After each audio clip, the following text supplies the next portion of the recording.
SR TV. Magandang umaga sa atin mga boss. At ito nga, may gugupitan tayo dito. Ito ay taga-Africa daw siya. Hindi, taga-Africa yung ano niya. Taga-Africa yung tatay niya. At ano daw siya, sanggol pa lang siya ay iniwan na siya ng kanyang tatay. Yang napagkwentuhan namin dyan. Pero kung ano daw, tawag dito, kung mapapagbigyan ng chance na makita yung tatay niya, gusto niya raw talaga makita.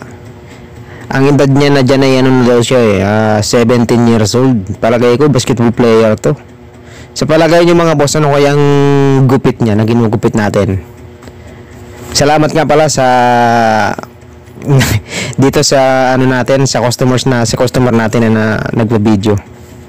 Ay pumayag naman siya. Sa mga customers na binibidyo natin mga boss, lahat po yan ay tinatanong muna natin kung okay lang sa kanila na videoan sila, i-upload sa social media.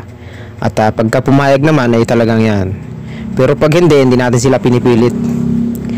Kaya ito, yung usapan namin dito ay talagang medyo naging malalim. Kaya yun, napakagaling niya magtagalog. Siyempre dito na siya sa Pilipinas lumaki. Pero talagang super anong buhok niya, kulot na kulot, dikit na dikit sa anit. Oo, kaya yung gupit niya dito ay yun ang mapapasabi kayo kung ano kayang gupit yan. Kasi kulot yung buhok niya Ito yung buhok niya pakita ko. Yan nga pala yung buhok niya yan Kulot, talagang kulot na kulot yung buhok niya. Yung alam mo yun, yung pagka in-spray mo ng tubig parang hindi nababasa. Tapos bilog-bilog parang pansit canton. Ganun siya. Ganun katindi ang buhok ng mga ganito, mga Afrikano. Pero solid to si brother.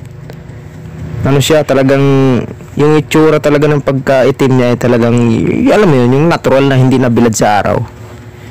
Talagang natural yung mga kulay nila. Afrikano yung tatay niya. Tapos nanay niya Pilipina.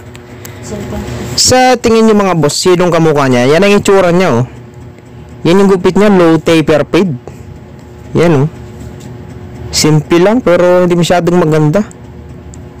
Yan siya Kahapon na customer natin yan, gabi, maraming pila din kagabi. Kaya yun, maraming salamat. Kahit ito lang video natin salamat sa mga sumusuporta. God bless, babush!